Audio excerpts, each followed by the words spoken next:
Thanks for tuning in to Steel City Football. The 4-1-2. It's a great day to be a Pittsburgh Steeler. Let's jump right in. So, the legendary defensive coordinator for the Pittsburgh Steelers and two-time Super Bowl champion Dick LeBeau, he says that the 2008 Steelers defense statistical numbers are never going to be equaled, and I couldn't agree more. We just don't have the coaching or those types of players anymore. It's that simple. And do I think we're ever going to get the type of players we need to return to a 2008 defense and the coaching that we once had with Dick LeBeau? No. These are legends. Dick LeBeau is a legend. He's a once in a 2 million year type of coach. And the types of players that Dick LeBeau coached, these are legendary players, and I don't think it'll ever happen again. So I could not agree more. Let's look at these statistics from the 2008 regular season. Points per game, 13.9, first place. Yards per game, 237.2, first place. Yards per play, 3.9, first place. Passing yards allowed per game, 156.9, first place. Rushing yards per game, 80.3, second. Do you know what happened after this year? After this dominating performance by the 2008 Pittsburgh Steelers defense, led by the legendary Dick LeBeau. Do you know what happened? Roger Goodell, the lowlife politician himself, changed all the rules in favor of the offenses. The 2008 Pittsburgh Steelers defense changed the entire rules in the NFL for offenses, making it easier for offenses to score. To say that I dislike Roger Goodell, I cannot state enough how much I despise that man. I'm not going to get into all the reasons why. I just absolutely despise him. Coach LeBeau went on to say, I wrote a book about our greatest defense that I ever got to coach. LeBeau said on RESLV's YouTube channel, it was the 2008 Pittsburgh Steelers defense. They were pretty good. They put up statistical numbers that are never going to be equaled. I know never is a long, long time, but I don't think the way the NFL is going right now, defenses is a very tall mountain to climb in the game today. Of course, and that's because of Roger Goodell, the politician and the weasel and the communist that he truly is. In 2008, the Steelers had the best defense in the league. They dominated opposing offenses, only allowing 3,795 yards of total offense over the entire year, 237.2 yards per game. They were the only team in the league that year that allowed fewer than 4,000 yards of total offense. Their run defense was stifling, allowing only 3.3 yards per attempt, tied for the best mark in the league. The Steelers' pass defense was great too. They only allowed 4.3 net yards gained per pass attempt, which was by far the best in the NFL overall. They allowed 13.9 points per game, leading them to a Super Bowl victory that year. Let's compare those numbers to the 2024 Philadelphia Eagles defense, which was the best in the league last year. They allowed 4,732 yards of total offense, 278.4 yards per game. The Eagles defense also allowed 17.8 points per game last season. It's clear that the 2008 Steelers defense blows the 2024 Eagles defense out of the water in every major statistical category. That lends credence to what LeBeau said. Today's NFL is skewed more toward offenses, with defenses being able to get away with less and less. Many of the things that the 2008 Steelers did would probably result in a fine or a flag today. That's why Roger Goodell is an absolute disgrace. It's a game of violence, and you can't change that. It's a violent game, and the more violent your players are on the field, the better your team is going to be. And if you really want to get political, since the game is for the kids and it's a family game, um, faith, family, football, as Roger likes to say. And then he comes out yesterday and hires Bad Bunny to do the halftime performance. A grown man that wears high heels and dresses that wants to openly groom your kid during the Super Bowl. I can't stand Roger Goodell. I'm not trying to go political. That's not what this channel is about, but you see where I'm going. Also, there are 17 games in the NFL season today rather than the 16 that were in 2008. He's got to ruin everything. That's what he does. He's a destroyer. Roger Goodell He doesn't care about the construction worker. He doesn't care about the truck driver. And he doesn't care about some kid that might live in Oregon who's a Steelers fan that now has to buy the YouTube app to watch the Pittsburgh Steelers, and the app costs them $250. It's absolutely, Roger Goodell is a fraud. You know what Roger Goodell cares about? Money, and that's it. Doesn't care about the game, doesn't care about the players. If he cared about the players, there'd be no Thursday night football. It's the worst football I've ever seen in my life. Your body can't recover. But Roger Goodell, he's all about faith, family, football. Roger Goodell is about money, and that's it. And then wait, 16 games wasn't brutal enough for the NFL players. Let's add one more. You think all the players that have records, you think that makes them Tom Brady, Joe Montana, Jerry, they're super competitive. They don't want their records being broken because there's an extra game.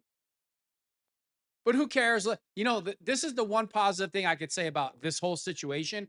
At least the Pittsburgh Steelers, the entire team voted no to give Roger Goodell total control of the NFL, while the rest of the teams, every single team in the league, voted to give Roger Goodell absolute power of the NFL, except for the Pittsburgh Steelers.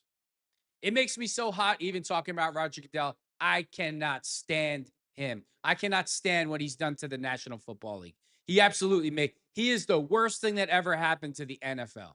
Ben Skowronek comes out and says Calvin Austin III won't be out too long and won't miss too many games.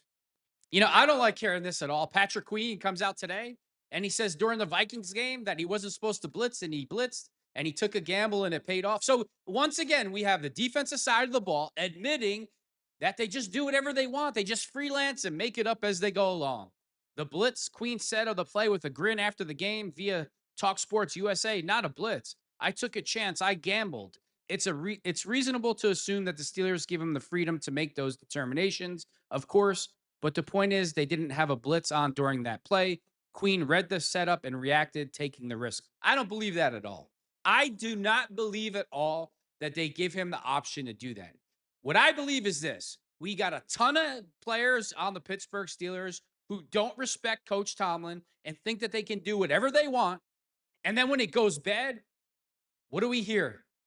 Oh, Cam Hayward said, I feel like the players are just not paying attention to their assignments.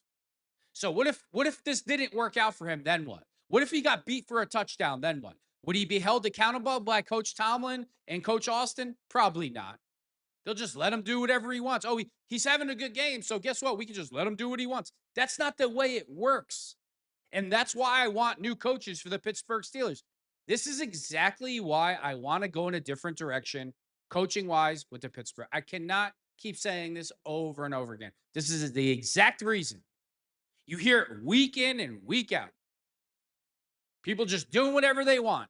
I want every player held to the same standard, following their assignments, and when they don't, there is hell to pay. I don't care that it worked out. What if it didn't? This is not, you know, what I think it is, they hear Troy Polamalu talking like this, and so now they all think they're all Troy Polomalus. Remember Cam Sutton last year? He used to make it up as he went along. Thought worst player in the league, thought he was Troy Polamalu. Troy Polamalu and Coach LeBeau had a different relationship. That was then, and this is now. And it doesn't work now because these players aren't that good to do that.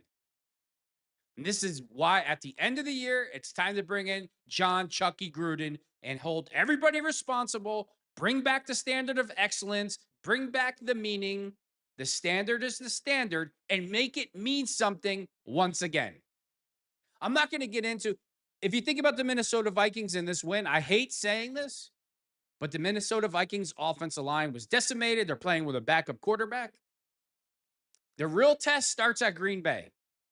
Not the Cleveland Browns, not the Bengals. Joe Burrow's out. Not the Browns, obviously. The Ravens, Lamar Jackson is hurt now. The real test starts when the Pittsburgh Steelers play the Green Bay Packers. That's a real test. We'll see how good the Steelers are when they play the Packers. After the bye, the Steelers play the Browns. They should win. The Bengals, Joe Burrow's not playing. Then the first real test comes against the Packers. It's going to be a Sunday night game at Acrisure Stadium. The Pittsburgh Steelers' first real test of the year versus the Green Bay Packers. We'll see how good we are then. You know, Coach Tomlin's old saying, always comes back to bite him on his butt somehow, that the Pittsburgh Steelers don't live in their fears. And the new model shows that Mike Tomlin is NFL's most conservative coach. How ironic.